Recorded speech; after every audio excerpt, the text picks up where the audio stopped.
warahmatullahi wabarakatuh. Waalaikumsalam warahmatullahi wabarakatuh. Kok kayaknya sedikit ya yang masuk? Iya, Pak. Ya guys, sebelum kita mulai pembelajaran kita berdoa dulu. Untuk Mas Najah, monggo dipimpin doanya. Teman-teman kita berdoa mulai. Bismillahirrahmanirrahim.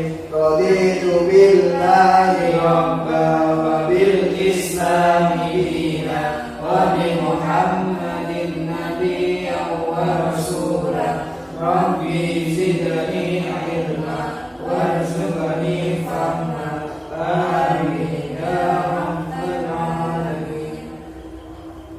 Baik, kita absen dulu ya.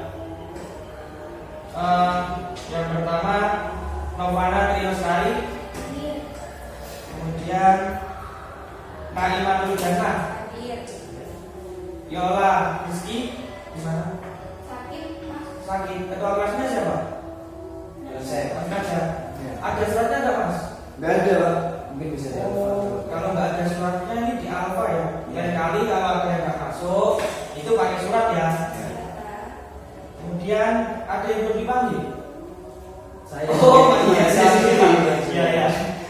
Mas Najah masuk ya. Ya. Baik, cuma satu ya yang nggak masuk. Iya, Pak. Oke. Gimana kabarnya anak? Alhamdulillah baik. Baik, alhamdulillah. Apa udah siap untuk belajar? Insya Allah siap. Kok Mas Najah kayaknya semangat sekali ya? Iya. Ada apa ini Mas Najah? Baik, untuk hari ini kita akan belajar tentang jiwa lebih tenang dengan daya melakukan sujud. Semalam ada yang belajar nggak? Enggak. Kalau nggak belajar, nggak ada yang baca buku. Baik, di sini kita akan mempelajari tentang jiwa lebih tenang dengan banyak melakukan sujud. Yang pertama yaitu sujud. Ini sebenarnya Bapak menampilkan PPT, tapi rekornya katanya rusak ya? Iya. Oh, ya terus itu, Pak. Di sini yang pertama kita mempelajari tentang sujud. Ada yang tahu ada berapa itu macam-macam sujud? Ada sujud sawi, ada Ya. sujud tilawah, mungkin itu saja sih yang saya tahu. Ada yang sudah tahu pengertian dari sujud? Oh, Macam-macam sujud itu maksudnya? Nggak ada yang tahu? Enggak tahu, Pak. Oke, jadi sujud ya. Sujud yang pertama itu ada yang namanya sujud syukur. Sujud syukur itu adalah sujud yang dilakukan ketika seseorang memperoleh kenikmatan dari Allah atau telah terhindar dari mara bahaya. Jadi maksudnya ketika kalian mendapatkan kenikmatan, ketika kalian mendapatkan rezeki, kemudian kalian terhindar dari bahaya, kalian bisa melakukan sujud syukur agar kalian bisa lebih mendapatkan kenikmatan dari Allah. Kemudian sujud syukur ini terdapat dasar hukum. Dasar hukumnya itu dari Abu Bakrah. Sesungguhnya Rasulullah SAW apabila mendapat sesuatu yang menyenangkan atau diberi kabar gembira, segeralah tunduk sujud sebagai tanda syukur kepada Allah SWT. Hadis ini adalah hadis riwayat Abu Dawud, Ibnu Majah, dan At-Tirmidzi. Kemudian dalam melakukan sujud syukur ini pasti ada sebab-sebabnya. Sebab-sebab dari sujud syukur ini, Mas Najah tahu nggak sebab-sebab kenapa harus melakukan sujud syukur? Mungkin karena mendapatkan sesuatu hal yang membahagiakan, Ya. atau yang diinginkan itu tercapai. Mungkin itu saja. Oh ya, ada tambah Kak Nova atau Kak Naim? Saya, Pak, Ya. dari bahaya. Oh ya, bagus. Jadi seperti kalian katakan tadi, semua itu benar. Sebab dari melakukan sujud syukur yang pertama seperti mendapatkan nikmat dari Allah SWT. Seperti apabila kita mendapatkan nikmat atau baru saja kita mendapat kabar yang menggembirakan. Seketika itu juga kita harus melakukan sujud syukur tanpa menunda-mundanya lagi. Seperti misalnya Mbak Naim. Ketika Mbak Naim mendapatkan juara kelas, juara 1, atau ketika Mbak Naim lomba, biasanya Mbak Naim melakukan apa? Oh, nggak ada. Ya, nggak apa-apa. Barangkali kalau ketika mendapat kenikmatan, kalau bisa lakukanlah sujud syukur tanpa menunda-nunda. Ya. Kemudian yang kedua itu terhindar dari mara bahaya atau kesusahan yang besar. Apabila kita terhindar dari bahaya atau bencana yang ketika itu terjadi, maka segeralah untuk melakukan sujud syukur tanpa menunda-nundanya lagi. Misalnya, ketika terjadi gempa bumi, seisi rumah ternyata dapat menyelamatkan diri semua, maka saat itu disunahkan untuk melakukan sujud syukur. Yang selanjutnya yaitu tata cara melakukan sujud syukur. Anak-anak ada yang tahu nggak bagaimana tata cara untuk melakukan sujud syukur? Belum tahu, Pak. Oh, berarti belum ada yang pernah melakukan sujud syukur ya? Iya. Jadi tata cara untuk melakukan sujud syukur yang pertama yaitu yang tentunya harus menghadap kiblat. Benar. Yang kedua, niat untuk sujud syukur. Sujud syukur ini seperti sujud dalam sholat dengan membaca doa sebagai berikut. Jadi doa dari sujud syukur ini yaitu Bismillahirrahmanirrahim. Subhanallah walhamdulillah wala ilaha illallah wallahu akbar. La haula wala quwata illa billahil azim. Ada yang bisa? Saya, Pak. Atau kita baca bareng-bareng ya, kita baca bersama. Ayo. Bismillahirrahmanirrahim. Subhanallah walhamdulillah wala ilaha illallah wallahu akbar. La haula wala quwata illa billahil azim. Yang artinya Maha suci Allah, segala puji bagi Allah, tiada Tuhan selain Allah. Allah Maha besar, tiada daya dan kekuatan kecuali atas pertolongan Allah yang Maha tinggi dan Maha agung. Sudah hafal? Besok kalau Bapak tes harus hafal loh ya. Ya. Yang selanjutnya yaitu hikmah melakukan sujud syukur. Dalam melakukan sujud syukur ini pasti ada hikmah. Kenapa sih kita harus melakukan sujud syukur? Kenapa sih ketika kita mendapat nikmat atau kita mendapatkan keselamatan ketika ada musibah, kita harus melaksanakan sujud syukur. Hikmahnya yaitu yang pertama, orang yang mendapat nikmat dan kelebihan kalau tidak berhati-hati dan lupa diri sehingga menjadi angkuh atau sombong. Orang yang melakukan sujud syukur akan terhindar dari sifat sombong atau angkuh tersebut. Dan yang kedua, memperoleh kepuasan batin berkaitan dengan anugerah yang diterima dari Allah SWT. Dan yang ketiga, merasa dekat dengan Allah sehingga memperoleh bimbingan dan hidayahnya. Yang terakhir yaitu memperoleh tambah hikmah dari Allah SWT dan selamat dari siksanya. Oke, yang kedua, maaf Bapak lupa menulisnya. Yang pertama tadi kan ada sujud syukur. Yang kedua ini ada sujud sahwi. Sahwi ini ya, nggak cukup. Kelihatan nggak? Kelihatan. Maaf tulisan Bapak jelek. Yang kedua itu ada sujud sahwi. Apa sih sujud sahwi? Mungkin anak-anak ada yang tahu? Ketika ada salah satu rukun atau suatu kegiatan ketika sholat yang tidak dilakukan, maka ditambal dengan sujud sahwi. Mungkin itu Bapak. Ya, benar ya. Bagus, Mas Raja bagus. Jadi sujud sahwi ini adalah sujud yang dilakukan karena lupa atau ragu-ragu di dalam sholat. Sujudnya 2 kali dan dilakukan setelah membaca tahiyat akhir sebelum salam. Jadi sujud sahwi ini dilakukan ketika misalnya kalian lupa ketika kalian sholat subuh, ternyata kalian lupa untuk tidak membaca doa qunut. Jadi kalian ketika misalnya sebelum sampai salam di tahiyat akhir, kalian teringat ya saya tadi tidak melakukan doa qunut. Nah, kalian harus segera sujud sahwi ketika sebelum melakukan salam, tepatnya di tahiyat akhir ya kan. Kemudian terdapat dasar hukum sujud sahwi. Dasar hukum sujud sahwi yaitu ada sebuah hadis yaitu dari Abu Sa'id Al-Khudri. Nabi SAW bersabda, apabila salah seorang di antara kamu ragu dalam sholat, apakah ia sudah mengerjakan 3 atau 4 rakaat, maka hendaklah dihilangkan keraguan itu. dan diharuskan salat yang menurut yang diyakini. Kemudian hendaklah sujud 2 kali sebelum salam. Hadis riwayat Ahmad dan Muslim.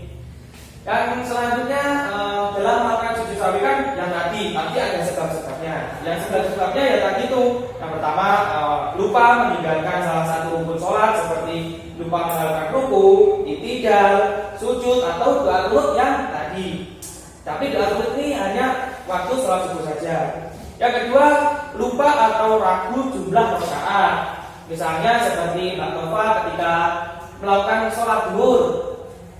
Seharusnya 4 rakaat, tapi Mbak Nova karena mungkin banyak pikiran, jadi yang dilakukan hanya 3 rakaat. Ketika teringat itu, jadi Mbak Nova harus melakukan sujud sahwi. Nah, kemudian yang ketiga yaitu lupa membaca doa qunut yang benar tadi ya.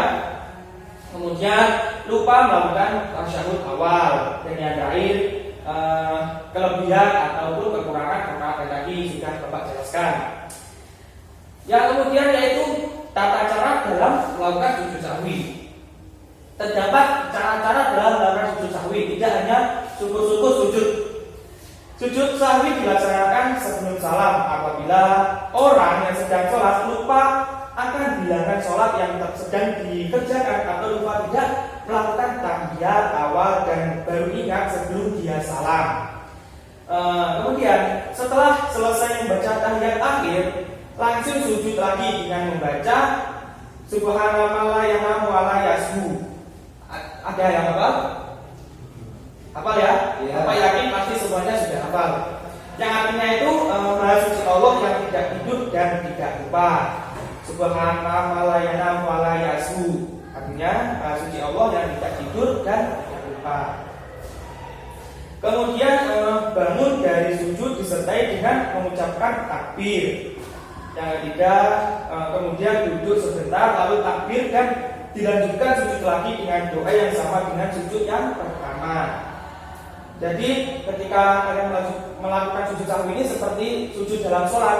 Jadi setelah kalian melakukan tahiyat akhir, setelah kalian membaca tahiyat akhir, kalian melakukan sujud 2 kali ya. Kemudian bangun lagi dan sujud lagi seperti biasanya. Dan yang terakhir itu duduk kembali dan diakhiri dengan salam. Kemudian adalah hikmah dalam melakukan sujud sahwi. Terdapat hikmah-hikmah yang kita dapatkan ketika kita melakukan sujud sahwi. Yaitu manusia tidak boleh berperilaku sombong dan angkuh karena manusia adalah tempat salah dan lupa. Yang pastinya manusia itu kan bukan makhluk yang sempurna. Jadi yang pastinya ada salahnya. Ketika seperti Bapak mengajar seperti ini kan pasti ada salahnya. Atau bacaan Bapak ada yang salah, kalian bisa mengingatkan. Yang intinya itu kita harus saling mengingatkan seperti itu. Kemudian yang tidak pernah lupa hanyalah Allah. Orang yang berbuat salah, hilaf dan lupa harus segera memohon ampun kepada Allah dengan membaca istighfar. Demikian halnya ketika kita bersalah dengan orang tua, guru maupun teman, harus segera meminta maaf kepada mereka. Tapi lupa ini gimana ya? Seperti Mas Raja ketika hutang kepada temannya. Itu Mas Raja bukan lupa tapi pura-pura lupa. Itu nggak boleh seperti itu. Jadi Mas Raja kalau hutang kali ini yang harus langsung dibayar. Dengar Mas Raja? Iya dengar Pak. Yang selanjutnya itu ada sujud. Dia tahu? Oh tidak. Oh nggak tahu. Tidak tahu. Sujud tilawah. Ini ada sujud tilawah ya. Udah tahu sujud tilawah? Arahin? Nggak tahu. Nggak ada yang tahu sujud tilawah. Kurang tahu Bapak. Ya. Sujud tilawah adalah sujud yang dilakukan karena membaca ayat-ayat sajadah dalam Al-Quran ketika sholat maupun di luar sholat, baik pada saat membaca atau menghafal sendiri atau pada saat mendengarnya. Jadi sujud tilawah ini dilakukan ketika misalnya imam membaca ayat Al-Quran dan saat itu terdapat ayat sajadah di dalam ayat tersebut. Nah, nantinya kalian melakukan sujud tilawah ketika mendengar ayat tersebut.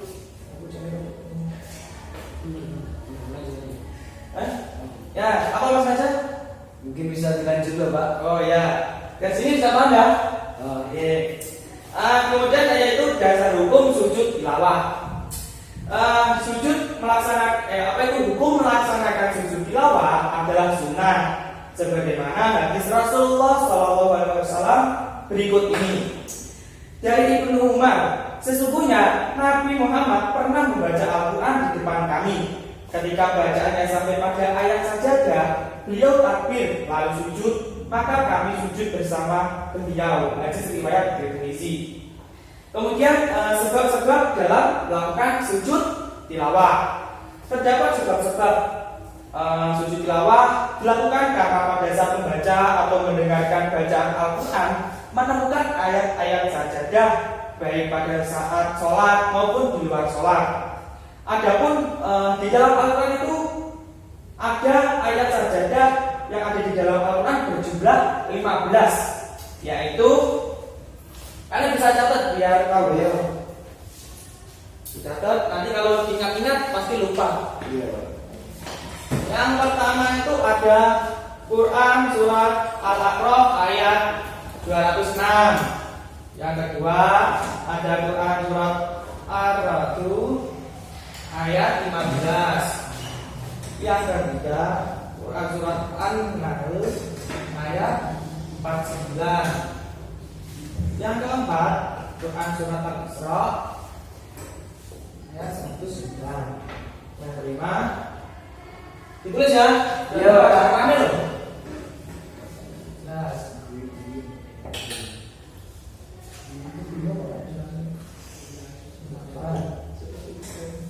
kok nggak cukup? Belah sini ya, Iya loh, nggak cukup sampingnya nggak Iya. apa-apa.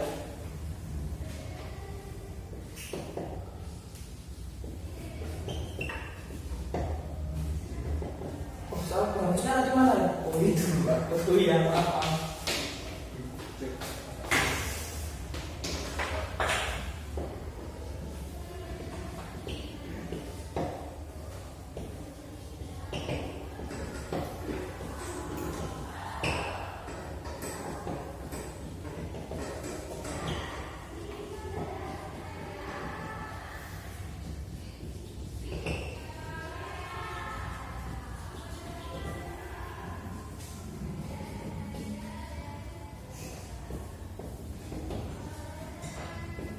Nah ini silakan ditulis biar kalian ingat.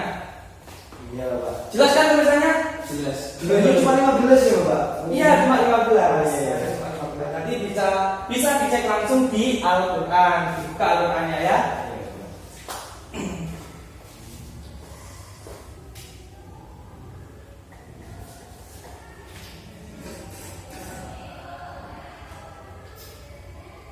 Sudah Bapak? Sudah.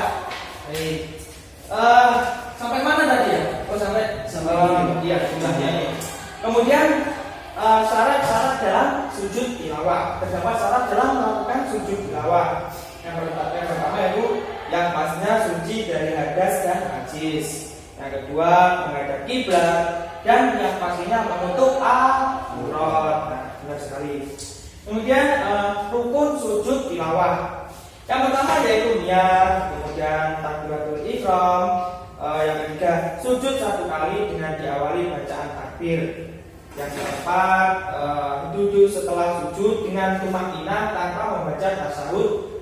Dan yang terakhir yaitu salam. Itu adalah rukun sujud tilawah. Nah selanjutnya yaitu tata cara melakukan sujud tilawah. Mungkin dari kalian sebagian mungkin banyak yang belum tahu dengan tata cara melakukan sujud tilawah. Mungkin malah belum ada yang pernah melakukan sujud tilawah. Iya, ya kan? Iya. Yang pertama yaitu sujud tilawah yang dilakukan di luar sholat. Nah, adapun cara yang melakukan sujud tilawah di luar sholat sebagai berikut. Mungkin bisa dicatat nanti biar kalian paham. Iya Pak.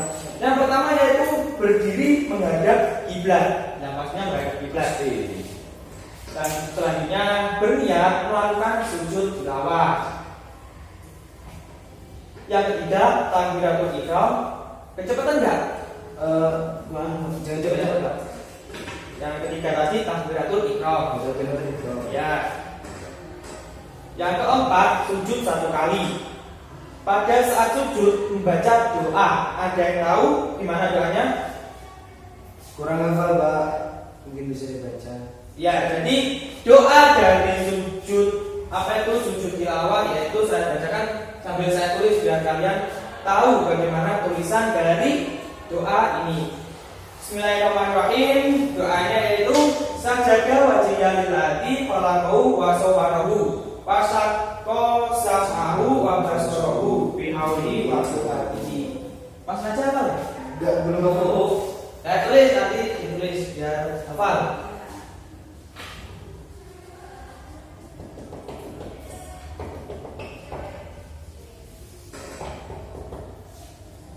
Ya, artinya yaitu aku bersujud kepada Tuhan yang menjadikan diriku. Aku bersujud kepada Tuhan yang menjadikan diriku. Tuhan yang membukakan pendengaran dan penglihatan dengan kekuasaannya.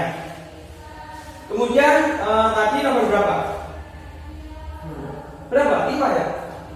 5? Iya. Oh ya, yang 5 yaitu duduk sejenak. Dan yang terakhir yaitu salam. Selanjutnya yaitu sujud tilawah yang dilakukan di dalam sholat. Tadi kan di luar sholat. Ya. Dan sekarang adalah sujud tilawah yang dilakukan Di dalam sholat. Maksudnya di dalam sholat itu ketika kita melakukan sholat, kita juga melakukan sujud tilawah. Ya. Adapun cara melakukan sujud tilawah di dalam sholat sebagai berikut. Pada saat kita sedang berdiri dalam sholat,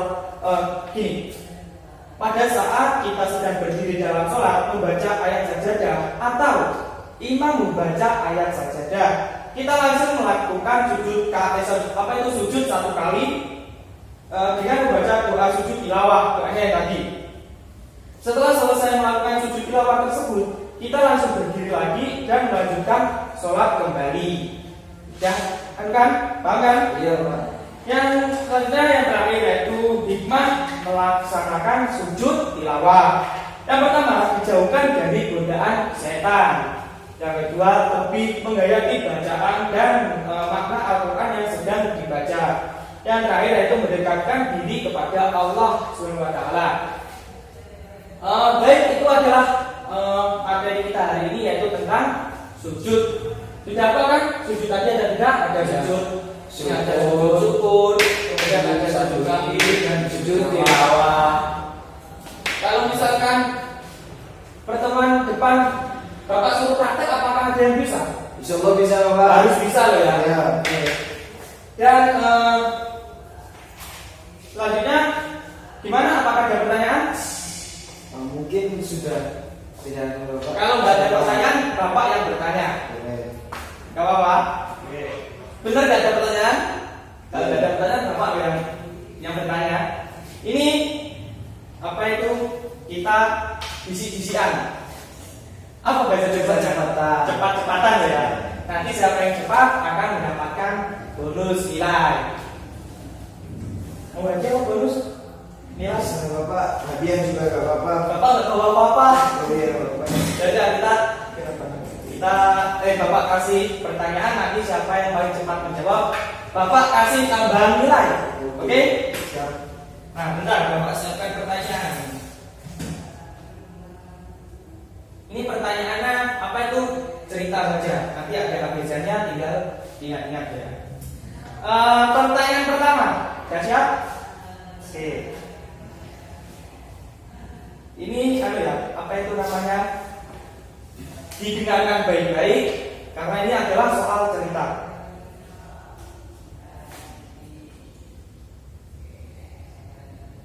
Bentar, Bapak siapkan. Nanti mana pertanyaannya? Bapak lupa, maaf.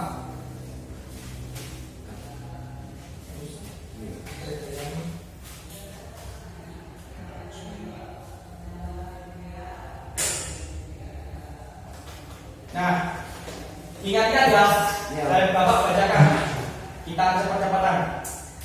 Wati dan Rini sedang berboncengan pada malam hari di bulan puasa untuk mencari camilan. Saat di jalan, mereka melewati sebuah masjid. Di sana juga terdapat beberapa orang yang sedang tadarus. Saat Wati dan Rini melewati masjid itu, dengan bersamaan mereka mendengar tadarus yang membacakan ayat sajadah. Lalu bagaimana tindakan walidain ini? A. Berhenti di jalan dan langsung melakukan sujud tilawah. B. Menepi dulu dari jalan dan berhenti untuk melakukan sujud tilawah. C. Tidak perlu melakukan sujud tilawah jika kondisi tidak memungkinkan. Yang D. Tidak perlu sujud tilawah karena tidak sesuai pada tempatnya. Ayo, siapa yang bisa? Ya Pak. Ya, Mas Haja. A jawabannya Pak. A. Iya. Yakin A? Iya. Kurang tepat Pak. Apa lagi A? Ingat? Lupa Pak. Yang A tadi berhenti di jalan dan langsung melakukan sujud tilawah. Apakah jawaban Mas Haja benar? Salah Pak. Salah. Yang benar apa Mbak Naim? D kayaknya Pak. D. Tidak perlu sujud tilawah karena tidak sesuai pada tempatnya. Ayo gimana? Gak ada yang bisa. Kalau gak ada yang bisa, ini nanti soalnya kobong, tidak ada yang dapat bisa. Selanjutnya Bapak. Jadi yang tadi itu jawabannya adalah C. Tidak perlu melakukan sujud tilawah jika kondisi tidak memungkinkan. Masa ketika di jalan keadaan jalan apa langsung berhenti langsung sujud pinggir jalan. Nanti dikira gimana ya kan? Nah, ya benar. Yang soal kedua ini adalah soal terakhir karena waktunya sepertinya sudah hampir habis ya Bang. Iya. Oh gak ada jawabnya kelas ini. Itu nggak ada Pak. Mana? Mana? Sudah. Oh iya iya. Baik, yang soal selanjutnya yaitu benar-benar